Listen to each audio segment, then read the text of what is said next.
Hello, and welcome to today's episode of Conversations with Microphones. That's different than microphone conversations where the microphones converse with themselves. This show, we try to talk about the best way to have conversations or foster dialogue with other people, even if you might not agree. And here again with Ryan. Hey, how are you? Yeah, and Nathan. Hey, how's it going? Yeah, and today we're going to parlay our conversation from last time a little bit about idioms and things we say without thinking about it, and tribalism, especially last time we talked a little bit about inside and outside the city. And let's see, for our card today, I'll go ahead and do these. Nathan, for you. All right, let's pick a good one. Here we go. Feeling it? Ooh, yeah, here we go. So your bias is the just world hypothesis. Your preference for a just world makes you presume that it exists. A world in which people don't always get what they deserve is an uncomfortable one that threatens our preferred narrative. A more just world requires understanding rather than blame. Try to remember that we're all fallible and that bad things happen, even to good people. Yeah, it's a good one. Yeah, I think that one speaks to me because I think, like there's a lot of examples that come to mind, but it's kind of this idea, like if something bad happens to someone where they think like, oh, well, they must have deserved it, and it's like, no, it could have just been a bad thing that happened to them. Right, yeah. Yeah. I wonder if that's kind of popularized just based off of certain held beliefs by some people as well. Like, I wonder if like that just, I don't know. Yeah. Well, I and I don't want to pick on any particular group or belief system, but I think like, the first one that comes to mind is like the concept of original sin. Yeah.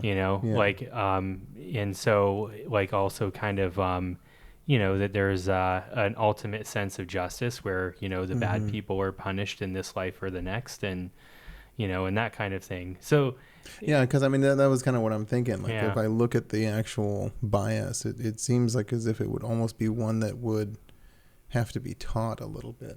I mean, I feel like as if maybe, but not necessarily, because like I've seen it even in secular communities, and so this is where you have to be careful not to just pick on one group. But like if someone gets cancer, like let's say it's lung cancer. Yeah. They could have worked in places where there was asbestos and they weren't protected. But, the first question is, well, did they smoke? Like what bad, healthy, health things that they do to, the make it so that they, something that they did is actually what caused it in the first place. Right, exactly. Okay. I had, I won't get personal, but there have been other people like who've been in that situation and they think like, oh, maybe I ate too much junk food. And it's like, or maybe you just got unlucky. But even so, I mean, whether it's secular or otherwise, I wonder if that kind of comes as a result of just kind of teaching yourself that maybe there's some experiences behind those things, or maybe there's like something that you read and you kind of are taught, like, I mean, to use that exact same example, if someone has lung cancer or something like that and actually came from something like an inhalation of a particulate in like a coal mine or asbestos or whatever, that may actually, you may be thinking that it came from something that was their own doing, a choice that they were making that had nothing to do with their environment or perhaps something to that effect because of advertising. Like the fact that there's a lot of advertisements out there that tell you that smoking is really bad and this is the kind of thing. I mean, again, it's like, that's just the current environment. Well, and since we started talking about idioms, right, about, well, he probably got what he was coming to him. Karma's a bitch. It's like, there you go. A lot of those things, people talk about it. And so, I think that, those are just ones that come to my head when you talk about this particular bias. I don't know how much. It's interesting. I mean, it's just an interesting one, the just world hypothesis. Yeah, what goes around comes around. You made your bed, now lie in it. Yeah, right. See, and that's what I'm talking about. Yeah, there's a ton of off the tongue right. So easily. So, and I was going to mention too, the one of the ones I was trying to think about last week was talking about watch your P's and Q's, which doesn't really, apply into this, but Nathan and I were talking about it earlier, and I think a lot of people will say things like this without even really thinking about it. Like, what does that mean? Or like, watch your P's and Q's. Like, why not your R's and T's? But I had to actually look this up a little while back, and it's like, watch your pleases and thank yous. And I'm like, oh gosh, that's like, seems kind of dumb, but it's so counterintuitive. Yeah, like the Q is not even. There's no Q in thank you. Yeah, but it's like, but thank you. It sort of sounds like Q. You know what that reminds me of with the Q thing? It reminds me of the ship my pants thing. I ship my pants for free. Right, because there is a I forget what it's called. There's a big gas man. Well, it is a linguistic thing. It's specific to American English. But at least in that particular example, it's sort of like alliteration, but no, it's not alliteration. It's something kind else. But sort of a play on words. I'm not really sure what you call that.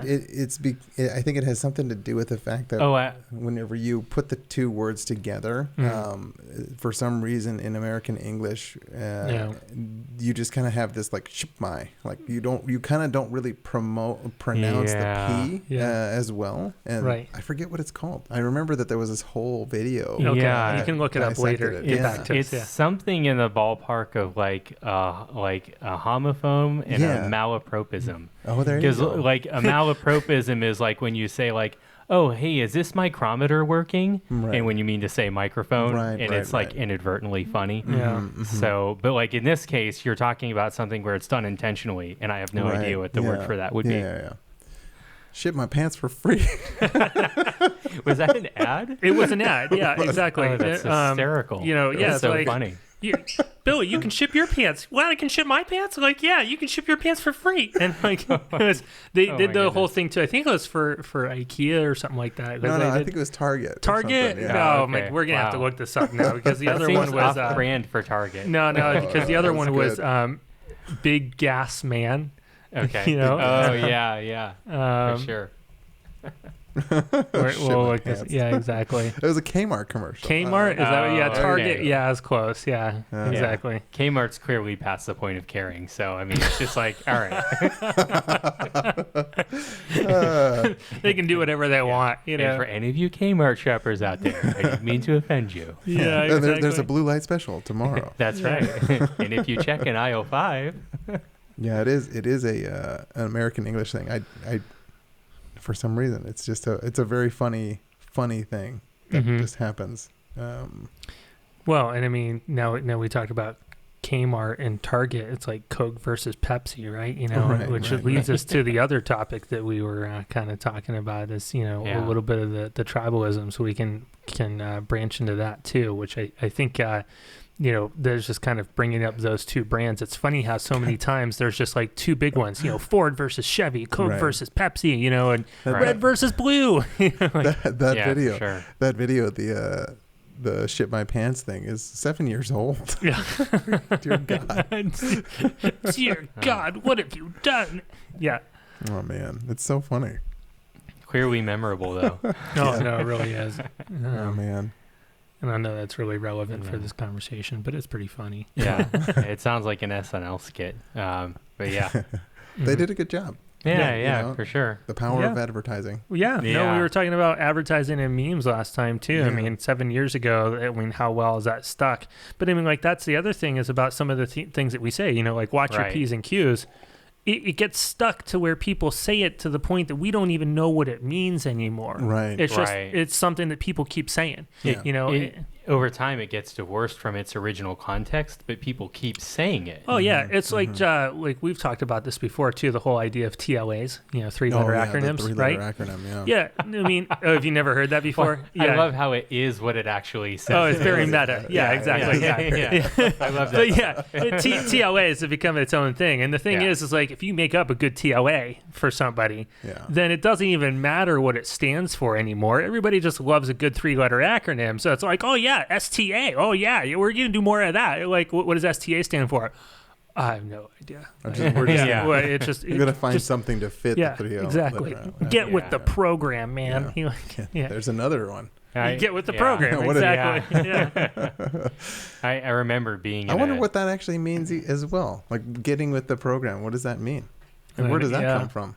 I mean, whatever What programming. exactly? What program are Yeah. I they mean, trying to get? Are we us talking about a program into? that's like in a play? Yeah. Getting with the Speaking program. of, like, we were also kind of touching on this too, that the idea of these idioms, and even to some kind of subset, like with memes, that it's sort of all sort of mind programming, right? We kind of mentioned that, this was sort of maybe a deprogramming that we should all really consciously think about, like, when we talk about, some of these things. Well, I think I mean, honestly, we're sitting here talking about all the different, advertisements in a way. We're also talking about idioms and sayings and whatnot. But how often do you think about the things that you're saying whenever you say something that everyone else has said before?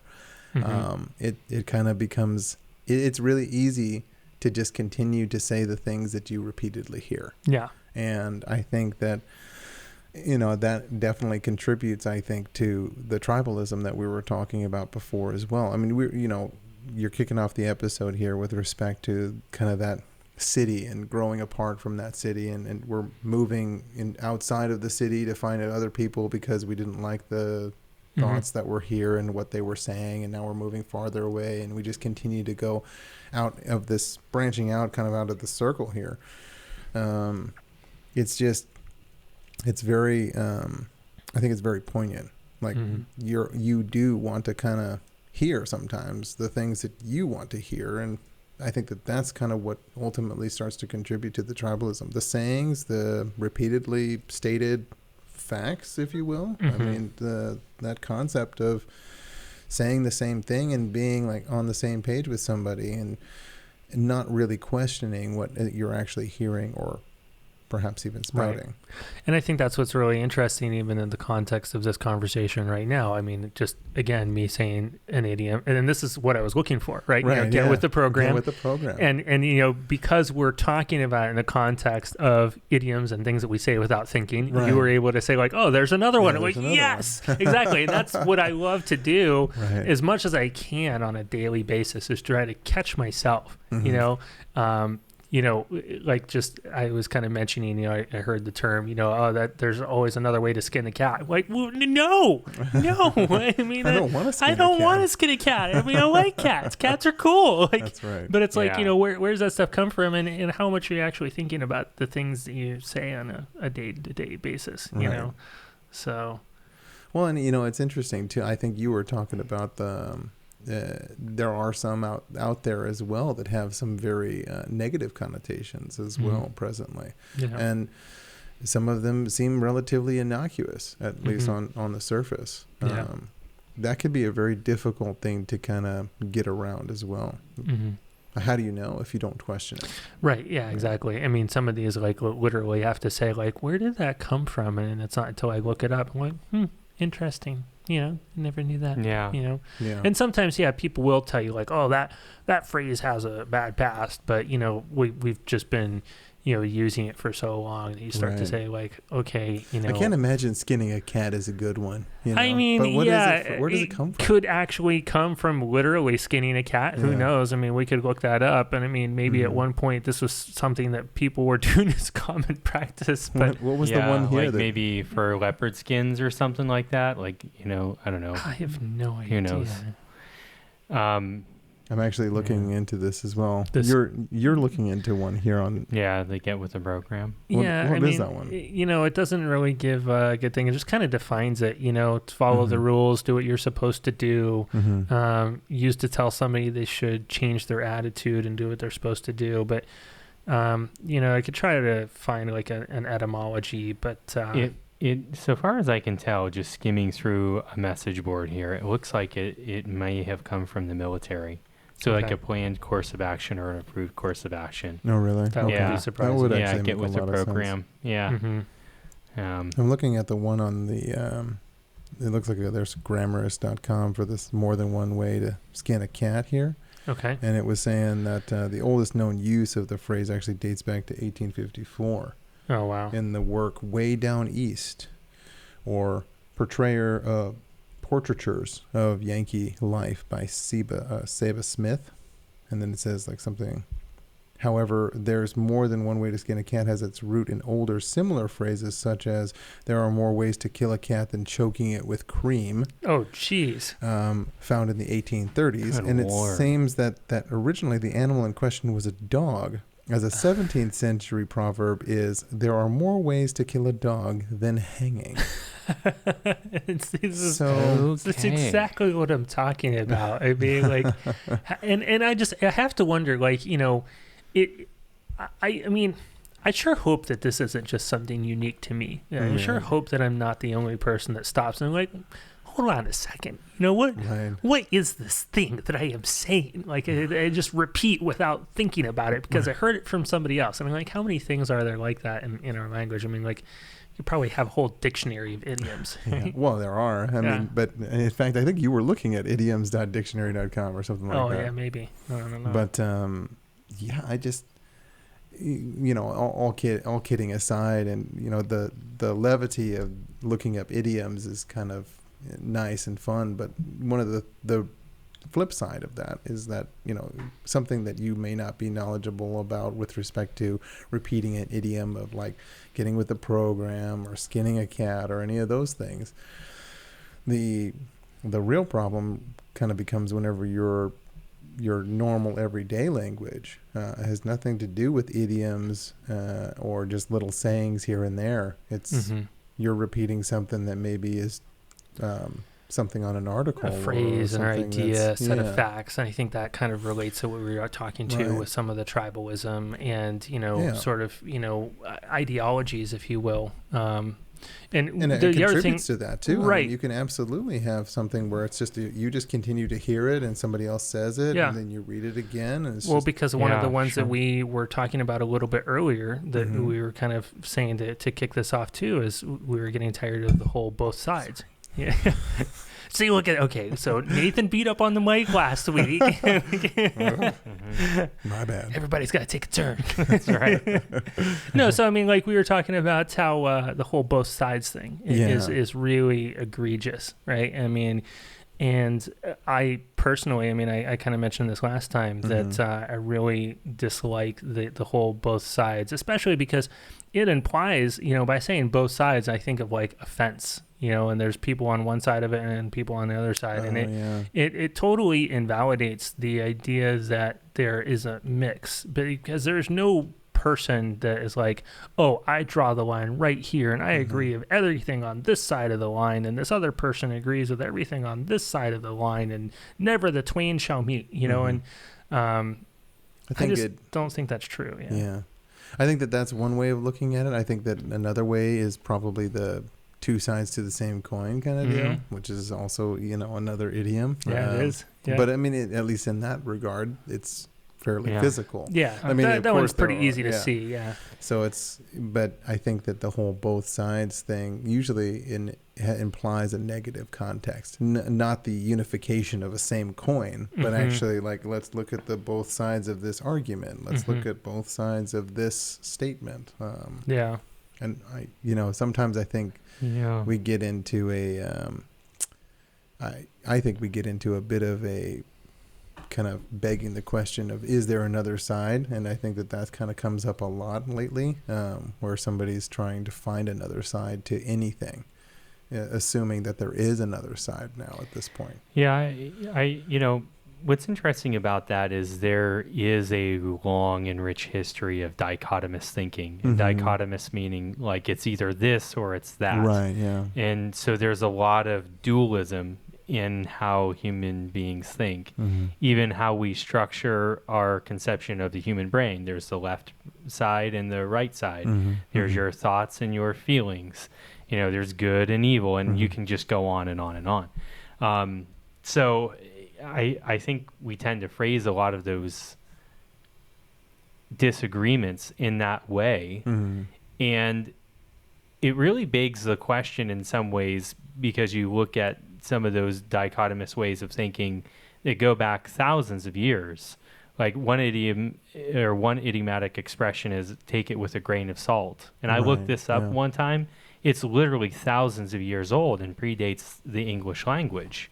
And same thing with a lot of phrases that we get from the Bible, like there's nothing new under the sun, and I could use that expression to say, like, what does it mean to have an original thought? Because we hear these idiomatic expressions from the time that we're on mom or dad's knee. And, so what does it mean to have an original thought when you're steeped in this culture from your earliest memories? Mm-hmm.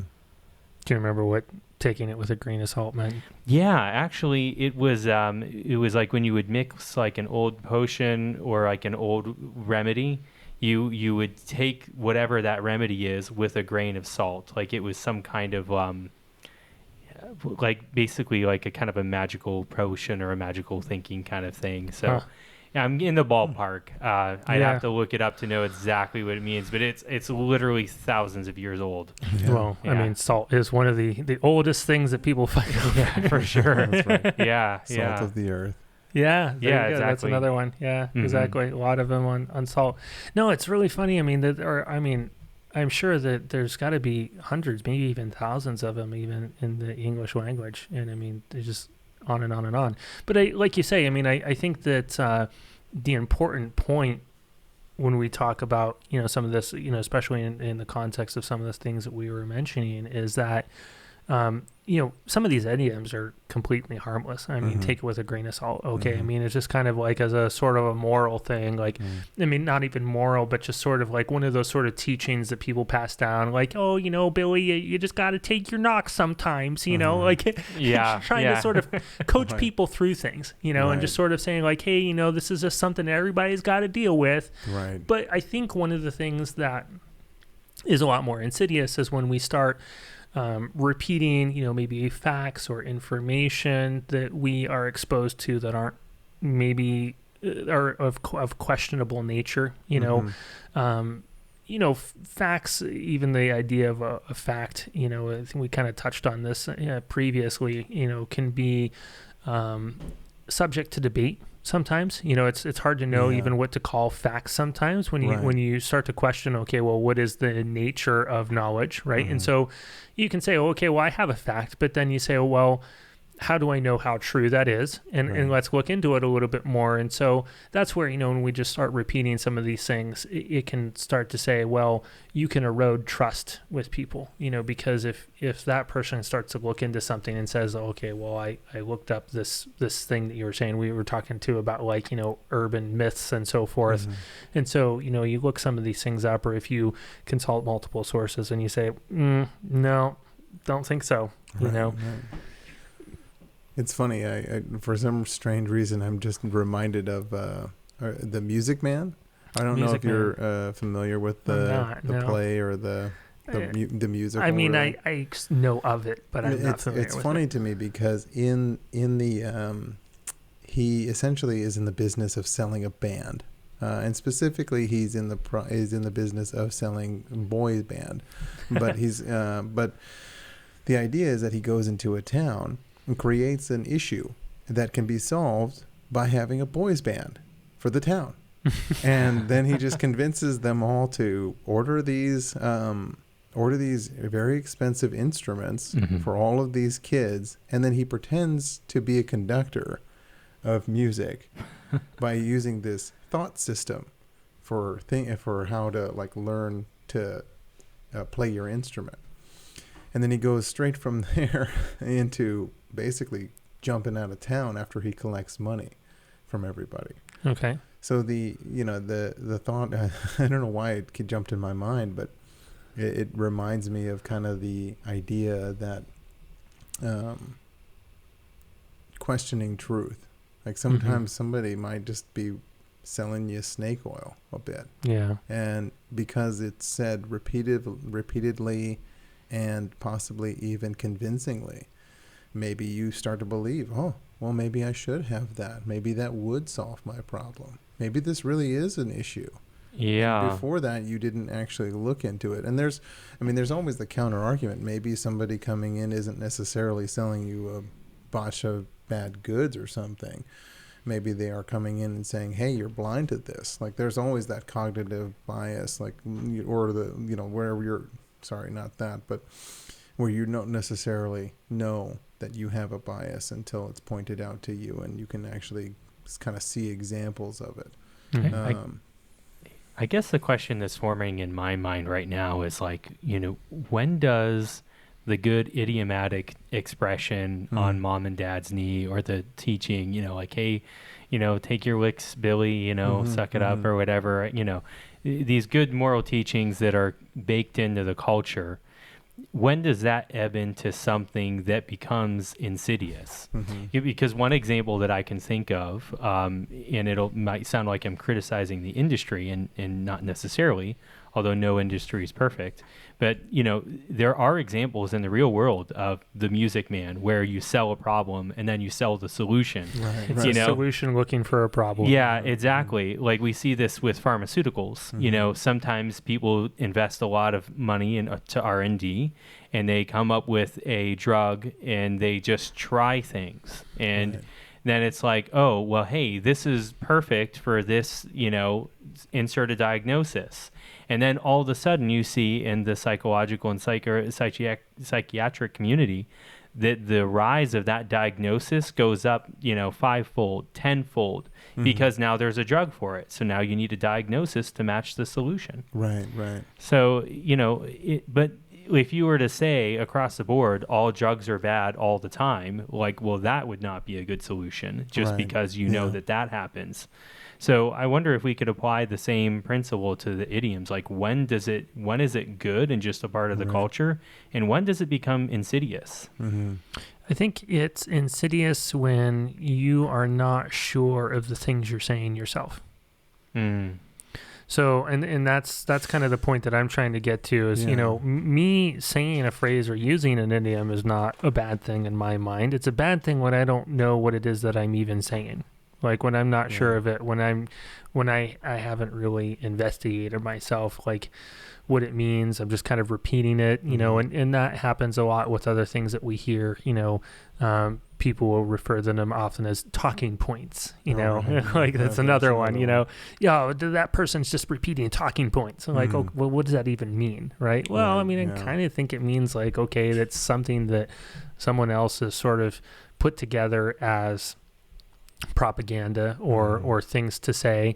And, again, that's fine if they're things that to be things that you actually want to say. Like if I'm saying, hey, I got to go in front of this charity fundraiser, and there's a couple of talking points that I really want to hit to our organization to explain to them like what our organization was doing, what we accomplished this year, what our goals are for the next year.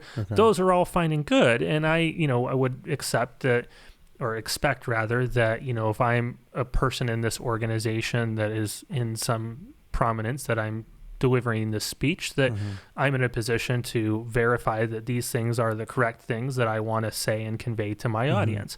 What I think becomes, sort of dangerous, or I hate dangerous as well. It's not toxic, right? It's not going to kill me. Physically dangerous, but not physically dangerous. But I think what becomes, sort of mind poison, if you will, is when you start repeating things that other people say without actually knowing where it comes from, really understanding what you're saying, that you're just kind of repeating them, and you're trying to use it, as a gotcha, especially for other people, It's like, whenever I'm thinking about what you're saying there, like, honestly, the fact is, if you are going to be repeating something with the intention of trying to get somebody, or thinking that that's kind of what you are kind of consuming, or not really consuming what they're, or anything that they're saying, you're just waiting to say something that you kind of have prepared,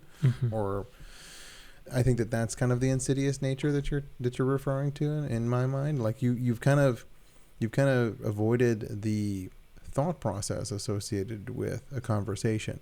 You've essentially shortcutted not only your own thoughts, because and it's a bit of laziness in a way, because you have decided that I don't really need to think about these things. I'm just going to wait for this, talking point, if you will, and go straight into my talking point as a means to counter that one. Yeah. And I think that's where that kind of maybe the idioms or the things that are commonly said in this regard become insidious because they've essentially, I mean, you're saying mind poison. They've essentially taken over your own ability to have a conversation in the first place. You're not listening. Yeah. I really like what both of you said there. What I heard when you were speaking, Kelsey, is what came up for me in my head was be a close watcher of your speech. And is this really in line with who I am and what I value, or is it actually contrary to what I value? So a couple examples that I thought of was like, one is like, well, a leopard never changes its spots. And it's like, well, what am I really saying there? That people, because I'm not talking about a leopard and their spots. I'm talking about a human being and their behavior. Do I really believe that people are incapable of changing? Is that really an idea that I want to put out there? Yeah. And another one I came up with is, well, it takes one to know one. Does it really? Really? It takes one. So because I know, and I'm just going to pick an absurd, a reductio ad absurdum example here, and I know it's reductio ad absurdum. If I know the nature of Charles Manson, does that make me like Charles Manson? Right. Or does it just mean that I'm world wise and aware of that evil exists in the world? Right. You did a research paper on him in high school or something, so you know about him, but that doesn't mean that you're going to suddenly, start following his footsteps. Yeah, exactly. You should change that. Leopard changes it can't change its spots to a panther can't change its spots, since they actually have well, they have spots too, but you just can't see them. Because they have the I guess the whatever that is with the melanin, it actually causes their fur to be black. Whoa, so crazy. So it's actually a pigmentation mutation. Right. But they are still very much the same kind of cat. I've seen that. Leopard and panthers, they're the same. It's or jaguar or whatever. Yeah, exactly. It's the same, some of them are just different names for the same, right, same it's the thing. same I think even thing. mountain lion is the same too. Maybe. They're all related. I mean, most of the big cats are all and maybe related that's how... Somebody also look it up later. Sure. You guys are idiots. I fact-checked you in real time about cats. And this is what I found out. There's more than one way to paint a cat. That's right. That's right. Well, this is Tiger King now. All of a sudden. Carol Baskin. Carol Baskin calling. Please call into our show. We'd love to talk to you. That's what this was all leading to anyway. Well, I mean, I think that's one I asked earlier, like what does it mean to have an original thought? And I think we're maybe getting close to it.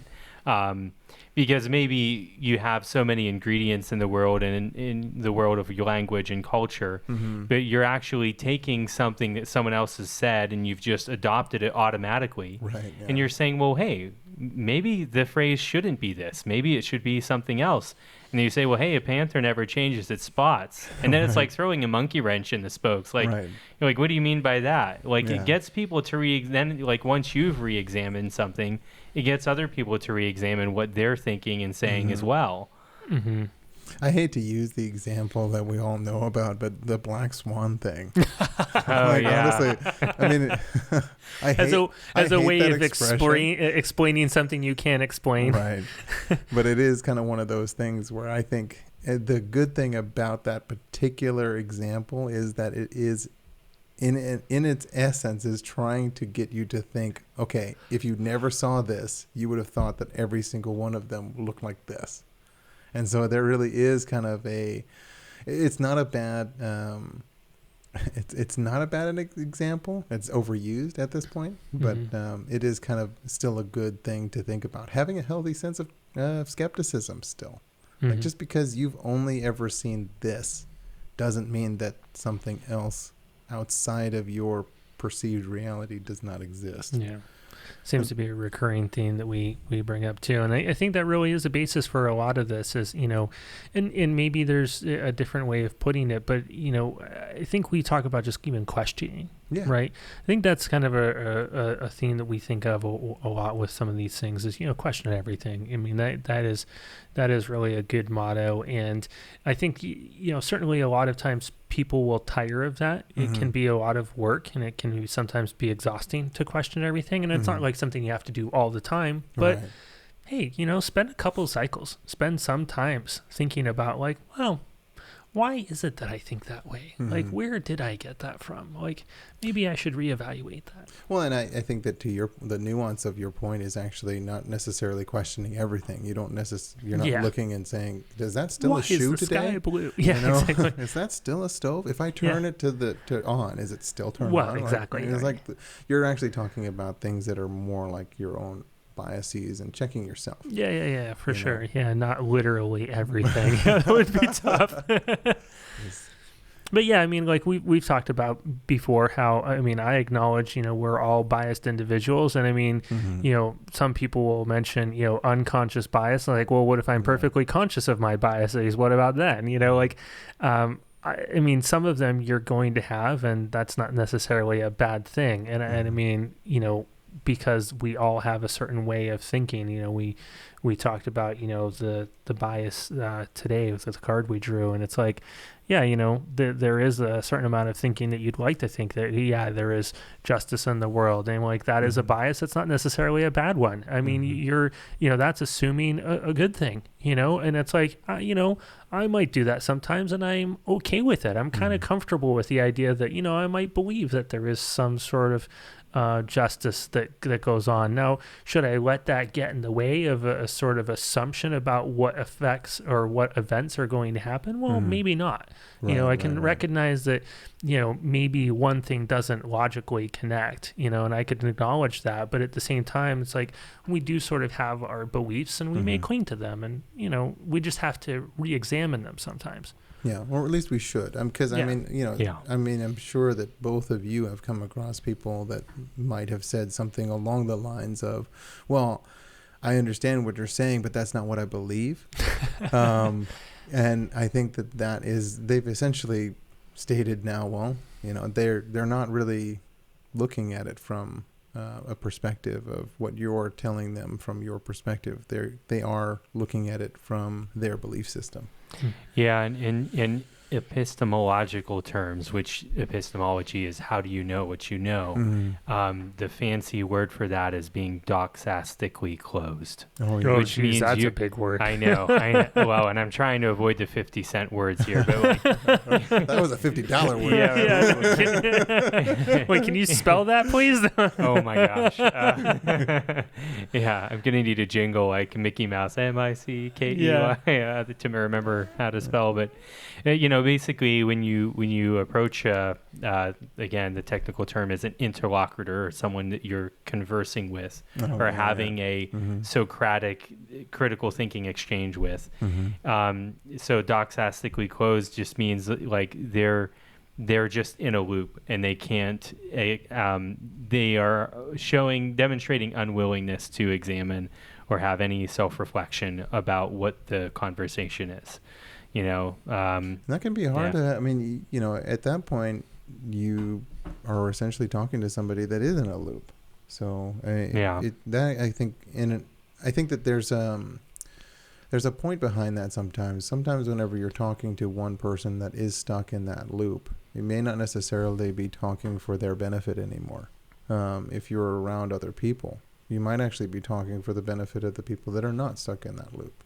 And I think that that's kind of what's lost in kind of the old-fashioned debate conversation. The way that people used to debate topics, and I think that, I mean, they still do it, but people don't talk about it as much anymore. But the concept of a debate was that you would have people standing on one side, fiercely bringing up points and counterpoints to those that are on the opposite side of the same discussion point. And when you're talking to somebody and their host and their job is to really present it from that perspective, and then the opposite team is doing the opposite, essentially holding the counter argument, the devil's advocate position or otherwise, they're not there to convince each other. That's not the point. The point is that they're there to essentially have a dialogue for the benefit of the audience. Yeah. And I think that that's something that can very much be applied even in your own conversations with other people. You shouldn't assume that every conversation you have is going to be a one-on-one. Mm-hmm. It's quite likely that it won't be. Yeah, and I've said that I don't like the word debate, and I've tried to like get rid of it from my own vernacular. Mm-hmm. Actually, precisely for that reason, is because I didn't want to apply or assume that there's an audience or imply that there's an audience. Mm-hmm. And that is probably better, and maybe especially the case for a one-on-one conversation, because Right. if you're just talking with somebody else, there's nobody around, that there is no audience, and so the idea of having a debate is You're not kind of having a pointless. debate. Right. Yeah. Exactly. Yeah. If you have other people around and you're having a social conversation with many friends, and you're Mhm. sort of talking about points and conversing with somebody, well, then yeah, I can see where there's more of a cause for a sort of debate, even in that sense. But that's where I do like even discussion, like having a debate and doing those points might be okay in a sort of social setting where you have Mhm. other people. But in order to score points with friends, it kind of implies like, hey, we're sort of duking it out, and it might be great if you're doing it on stage with an actual audience, Right, whereas an yeah. event and there's sort of a point scoring system Mhm, and a mhm. moderator and a timekeeping system, and there's still a set of rules around it where we try to keep everything fair, but Mhm. you're not going to really find that in most social settings. I would actually argue that you're probably not going to find that in most settings. Yeah, I mean, you ever, don't find that on the internet. You don't Well, find yeah. that, I mean, it's like you're not going to be playing by the same set of rules. Mhm. And debate just as a whole usually is essentially a ruled or almost a governed in some ways because somebody is moderating it for that purpose argument. Boy, what would that look like if we had debate rules on the internet and social Right? media? Oh, right? yeah. I mean, You know, honestly, I think that wouldn't be a bad thing to have just as a whole, like a Yeah. forum. Like, I mean, there's plenty Yeah, of forums forums out there. are moderated. Yeah. well, but you sometimes, yeah. I mean, Yeah. not to But only usually to some degree. volunteer, It's yeah. it's moderated to like keep out spam and Right. awful stuff. Mhm. I mean, it's not like moderated in the sense that we're talking about. Whereas if you have like a high school or college debate club, Mhm. you actually have a grammarian, you have a timekeeper, you have somebody that's sort of looking at what points did somebody score in terms of like logical arguments, and they have like I've never actually been part of a formal debate club, and so I'm certainly Yeah. not the best person to talk about Mhm. it, but it might be something to look into. I mean, I'd love to hear other people talk about this more, because there is a certain sort of structure that goes into it, Mhm. in a certain way of doing these kinds of things in order to make valid points Mhm. and to get your point across. And boy, there really could be a lot more of that, I think, in some of these discussions, especially online. I mean, some of Yeah, for sure. these discussions, there are absolutely no rules at all. I mean, we talk about things Well, I like mean, I don't mean to cut across Yeah. you, but I honestly don't know that even with rules, some people even try to follow them. I mean, Yeah.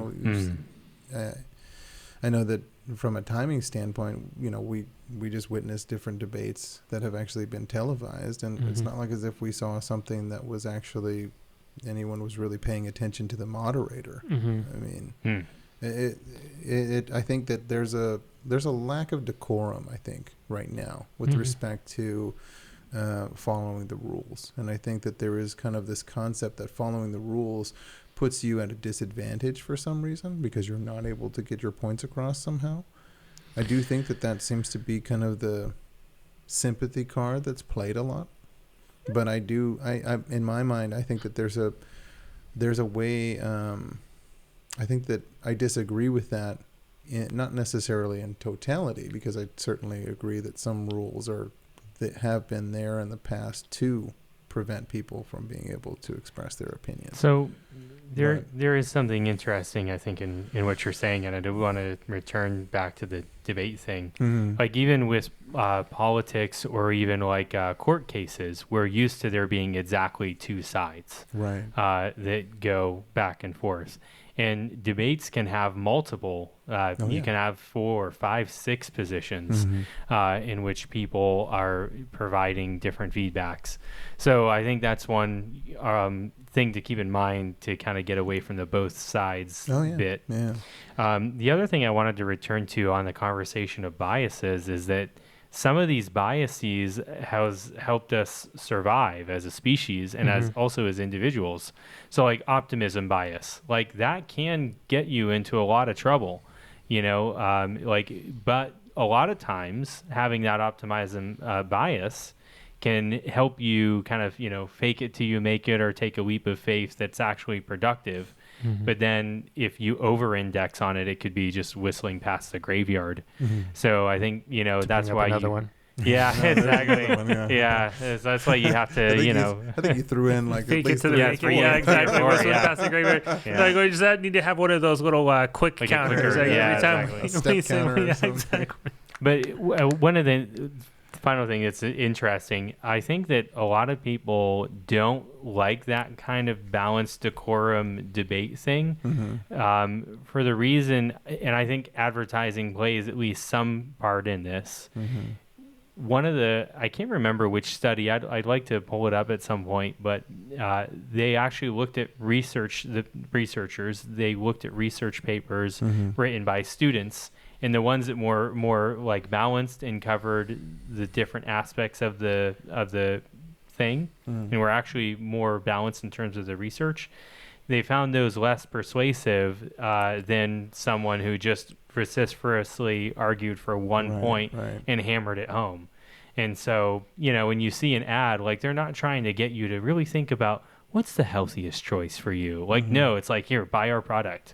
It'll, Talk make to your you doctor about buying this product. I mean, it'll make you sexier. It'll give you, a happy family or whatever the thing is. Well, this brings up something that I've been saying for a long time now. Like, if you talk about like a review for a product, if I, go on anybody's favorite website to look at, a review for any given product, and I see something like, this thing is complete shit, 0 stars, would never buy this again, it's awful. Oh, okay, great. Then another one is like, oh, this is 5 stars, it's the best thing I've ever bought. I'm like, okay, yeah. And then you see one that says, okay, well, this is 4 stars. I think it's a pretty good product. I tried it out. I compared it against this other thing. Here's some good things about it. Here's some things I wish should have been better. There's maybe a couple of features that I thought were missing that this other product didn't have. You're like, that review. Right. That review has the most helpful information, because then it can actually compare it against something else. You talk about the good points, the bad points. Nothing's ever perfect. Give me a real review, right? Something that's all one-sided, all or nothing. Those go right into the mind trash. It's just, it's not useful. I like the ones that are about restaurants usually. Those ones are my favorite, because I almost always hear somebody that's whining, and it's like, because you'll always get somebody that's like 1 star for bad service or something. Yeah. Like, I didn't get my drink exactly when I wanted it, and this was just awful. Yeah. Like, the food was great, but everything else was awful. 1 star. 1 star. Yeah. Like, well, you're kind of contradicting yourself. Yeah, exactly. Yeah. It's interesting, because I talked with someone who was in like hotel and restaurant management. He went into that as a college degree. And he said that the comment cards that just are 5 stars all the way down, they just throw those out. They don't even pay attention to those. Yeah. Because it's just like, oh, really? We're a perfect restaurant? Like, who's got a perfect restaurant? Right. Right. So it's like, yeah, thanks. I mean, you kind of want the constructive criticism. I mean, it's what kind of gets you to be better, Yeah, for sure. It looks like you have a quote pulled up here. Is that...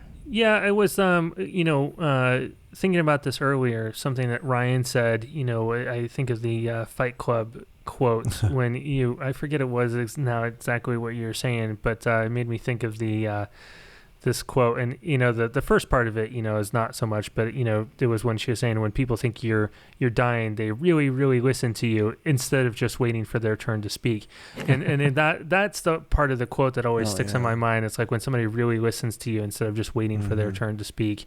And so that's, what I'd pulled up, you were talking about. Well, we earlier. were talking about how it can be insidious, having the things in your mind and just waiting to address somebody else's talking points. Yeah. And that's what made me think of that. And basically just regurgitating talking points that you yourself have ingested. Mm-hmm. So it's in a way that's exactly what that is speaking to.